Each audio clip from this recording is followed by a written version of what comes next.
This time on Monkey Life. An anxious day for the team when Xiao Kuai takes her newly adopted daughter outside for the first time. Can't imagine that Xiao Kuai would reject the baby now. I just cannot see that. Who knows? New boy Jethro comes face to face with the thieving squirrel monkeys. You better get on the move, little man. And Kai takes a shine to Oshine. A couple of times she's turned around and given him a slap.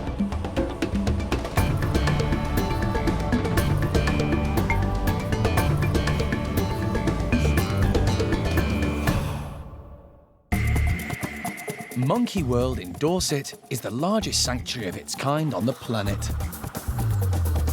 Dr. Alison Cronin and the team dedicate their lives to rescuing and rehabilitating primates from all over the world. This is always, for me, the most stressful time. I want to see Kiki fit and healthy.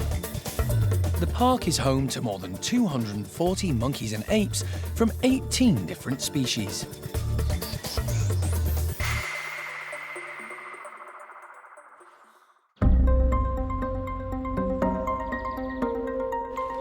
Three days ago, the team at Gordon's Orang house arrived to find that Shaolan had given birth early that morning. But Xiao Kuai had hold of the newborn and wasn't letting go. What are we going to do with you? To this day, they don't know whether Shaolan didn't want her little girl or whether Xiao Kuai just took a fancy to her. Jeremy did try to persuade Shaolan to take her baby back. And try and get it up to a breast if that's a possibility. But despite numerous attempts, she just wasn't interested. So the team decided to let Xiao Kuai bring up the little girl.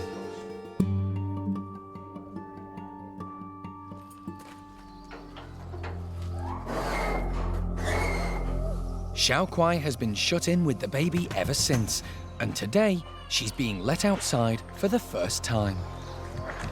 She's been a brilliant mum to her own two children, but that doesn't mean she'll continue taking care of this adopted one. And although the baby seems healthy, it's still early days. I personally think the first 3 days are the worst danger point. How is the baby? Is the baby, showing any signs of not eating? Is the baby healthy? Can it, does everything work? It's the same as you would with a, human baby. Jeremy is aware that the novelty could wear off for Xiao Kuai. If she turns her back on this baby, it'll need to be hand-reared. I can't imagine that Xiao Kuai would reject the baby now. I just cannot see that. Who knows? You never know what's going to happen. But clearly her milk is sufficient and good enough quality because the baby seems fine so far. There's a lot of fingers crossed, but who knows? Xiao Kuai still has milk because she's feeding her own 2-year-old son, Jin. Although Jin relies a lot on his mum, he's happy to explore on his own. But Xiao Kuai is determined to keep tabs on him, despite having a newborn clinging to her. We were lucky with Jin because he's very much a mummy's boy, but he's just at the age now where other things are interesting. And he's got other people to go and hang out with. He's got his aunties. One of those aunties is Ame. Since moving from the Orangutan nursery, she's missed being surrounded by youngsters. It's a treat for her to entertain Jin. And she's enjoying his antics as much as he is.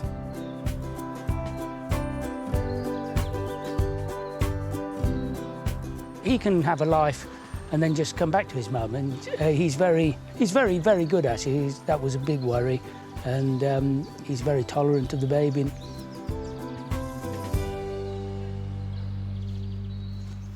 Life's not so easy for Shaolan.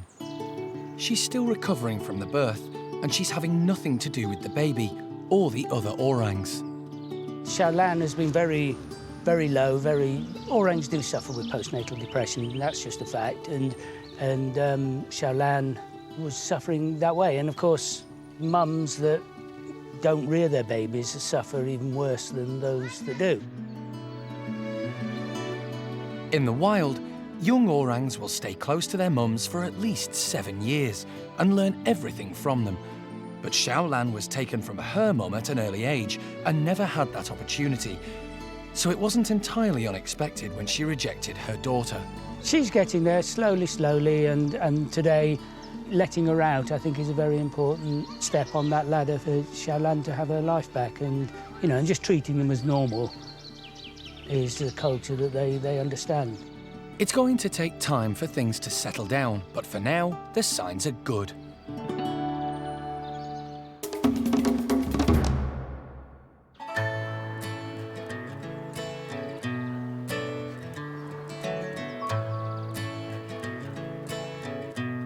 There's great excitement at Bueno's woolly monkey enclosure.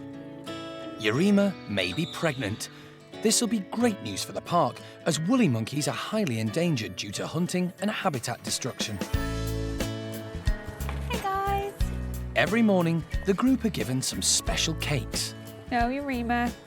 It's just a mixture of oats and wheat germ, and we put their supplements in it. They get cod liver oil and they get evening primrose oil. Both them supplements can help with their hair and their nails. It also contains omega-3 oils, which is good to actually lower cholesterol and help with hypertension. And woolly monkeys are known to get high blood pressure, so that's really useful for these guys. Woolly monkeys can suffer from stress, which can be fatal, particularly for expectant mothers. So they're taking special care of Urema. Urema gets something extra added into it, and that's actually a mother-to-be vitamin supplement. At this stage, it's difficult to prove she's pregnant. So we've actually had to just calculate from when we've seen her mating, and also because she's started to gain a little bit of weight, so we're hoping she's pregnant, but it's not a definite, unfortunately. Bueno is the only breeding male in this group, and this will be his 4th child if Urema is pregnant. He's proving very popular, and the team are hoping he'll also get together with Sarah. Before she came to the park, Sarah was the last female woolly monkey in North America. She was brought in under the European Endangered Species breeding program, so a mate could be found for her. She's already taken quite a shine to Bueno, so there are good prospects for a future family. The team are hopeful Sarah will take to motherhood as well as Urema has. Her oldest is Zingu, who lives now down with Oski's group. And then this is her youngest, Enzo, who's just 18 months old now, and she's a really good mum. She always has been, so she knows exactly what she's doing and how to look after babies. Urema can relax whilst Enzo has fun and games with 5-year-old Paolo. Though he still needs lots of reassurance from his mum, he's well up for a bit of bonding with the boys, and he's spending more and more time away from her. For now, they're quite happy to entertain each other and give Urema a break.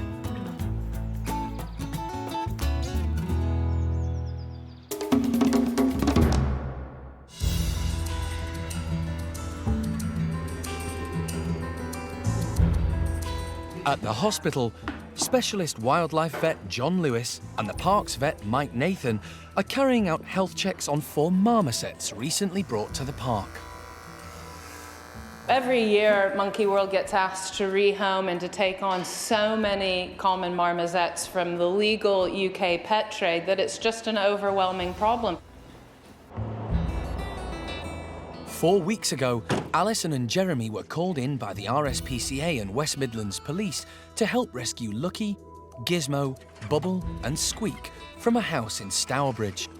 The owner had been prosecuted for cruelty. Monkey World can only rescue a fraction of the mistreated marmosets in the UK. There just isn't space for them. They don't want any more babies, so Bubble and Gizmo are getting vasectomies today. Birth control for all of these ragtag marmosets is absolutely essential, because the last thing we want to do is add to the problem by breeding our own. It's a simple but very precise operation. Bubble is first. So you do it by feel more than anything. Okay. In such a tiny animal, John is looking for tubes just 1 millimetre wide. Not an easy task.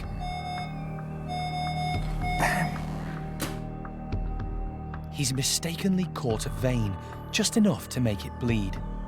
When you're looking for very small structures, a minute hemorrhage, just a spot of blood, obstructs your visual field. It's not a problem for the animal, it's a nuisance for the surgeon. Don't move the animal. There we go. Oh, that's a joke getting... A specimen will be sent off to the lab to make sure that a section of the right tube has been removed. The X-rays will show any signs of rickets, a bone deficiency caused by lack of sunlight. It's a common problem in captive marmosets. Not bad, straight now. Bubble gets the all clear. Now it's Gizmo's turn. He too gets a thorough health check. Yeah, he's got body fat on him as well. Like all primates at the park, Gizmo is fitted with a microchip. Happy with that? Yeah. He's also clear of rickets. The boys are in pretty good shape, so that's 2 checks done, 2 more to go.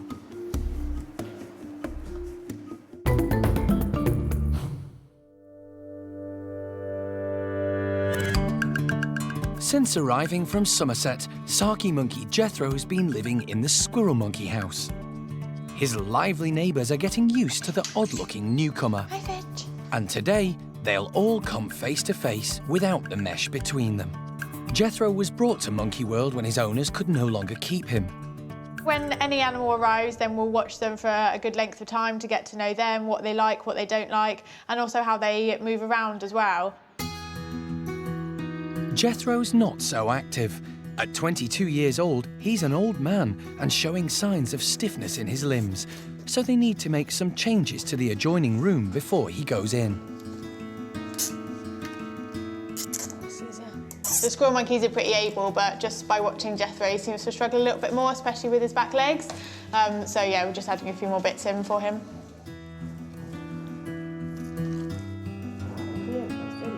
Yeah. The introduction is being done inside, so the team can carefully monitor the first meeting. In an opinion, I'd be inclined just to open the inner slides to begin with so that they don't come around and catch them out from behind at first.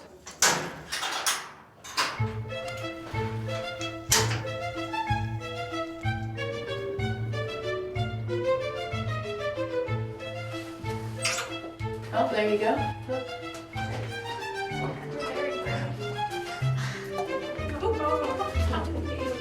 Fantastic. They're just running back and forth past him.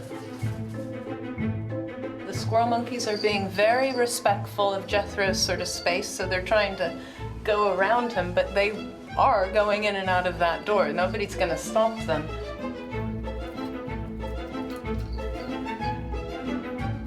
I reckon it's going to be only a matter of time before they're interested in having a look at his fur or he's interested in having a look and touching them.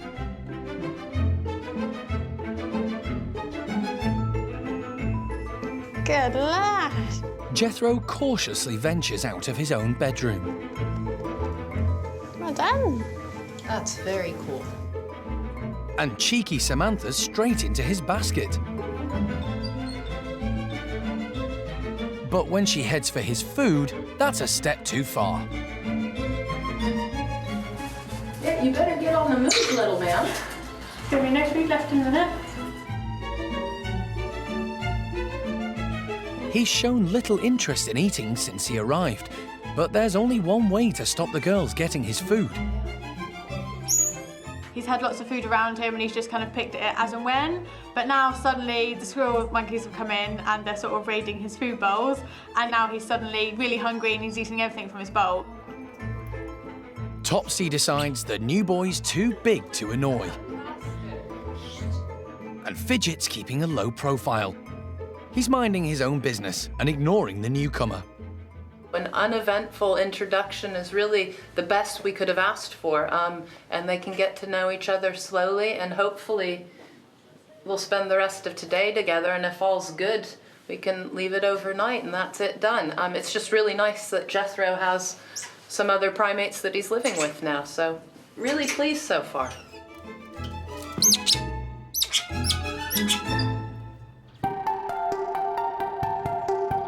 At the park's hospital, health checks on the recently rescued marmosets continue.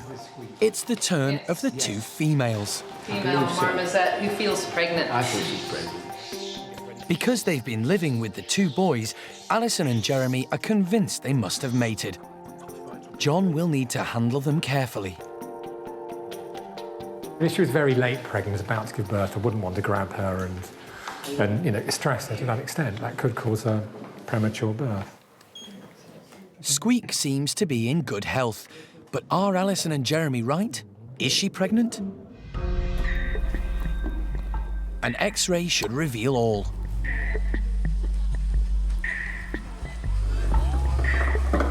The moment of truth. Nothing obvious. I don't think there's any babies in there. I can't see anything. Dead sharp. Against all odds, Squeak doesn't seem to be carrying any babies. Everyone's thankful. We're relieved in a way that we don't think she's pregnant because we don't really need any more marmosets, so we want the space free to be able to rescue any more. So yeah, in that sense we're relieved, so that's really good. Last up is Lucky. She also has a complete health check.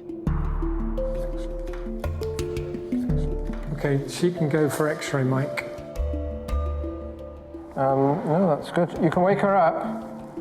And it looks like Lucky has escaped pregnancy as well. The girls will go back to living with Bubble and Gizmo, but with their vasectomies done, there'll be no chance of pregnancies in the future.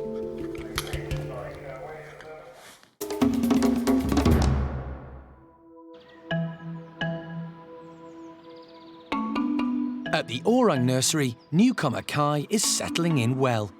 He's now 7 years old and maturing. He moved over from Gordon's group 2 weeks ago. He's gradually been meeting his new housemates and has found a new friend in Xiaoning. After a shaky start, he's been accepted by the mischievous duo Linga and Dinda.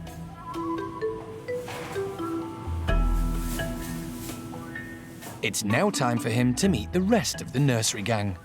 Playful Jolie, big girl Oshine, and baby Sylvester. Kai's super, he's really in his element, they're all happy. Obviously Jolie's got to go in yet, but she's already been feeding Kai through the mesh with carrots and stuff. Then we're going to let Jolie have access to the tribe now, and then 5, 4, 3, 2, 1, open the door and let Oshine and Sylvester in. These introductions are likely to be more challenging, as Oshine isn't known for her warm welcomes. Right, you ready?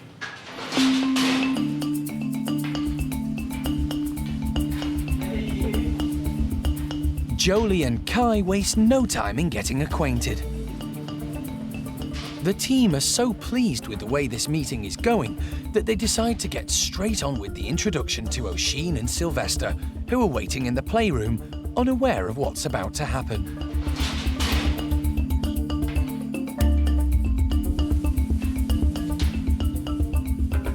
Curious Kai heads straight for her, completely bypassing Sylvester. Kai is intrigued by Oshine, but can't understand why she doesn't want him anywhere near her. Kai is obviously more mature than he looks. This is obviously an adult female, and he's actually acting more like an adult male, to be honest with you. Oshine is very wary of him. This pushy youngster has come as quite a shock. The more she runs away from him, the more he's determined to make friends, whether Oshine likes it or not. Jeremy's chaperoning Kai just to make sure things don't get out of hand. She's clearly not ready for this. She gives him a couple of slaps, that might slow him down a bit. She wants a bit more courting, I think, in this caveman approach that Kai's got.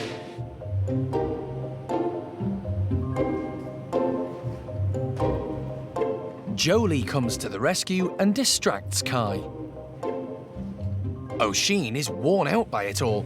She's usually the one who rules the roost, but now she's feeling pretty insecure. She's keeping Sylvester close by for reassurance and hoping Kai will leave her alone.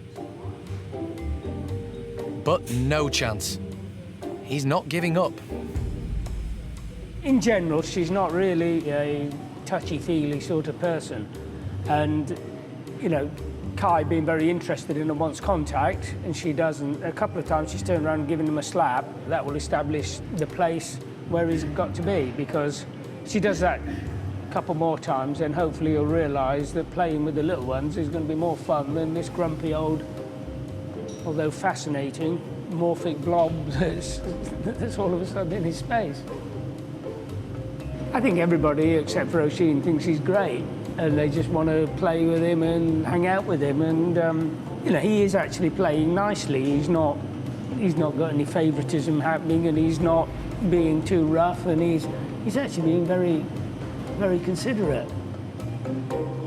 It's going to take time for Oshine to get used to Kai being around. But one thing's for certain, the nursery is going to be a livelier place from now on.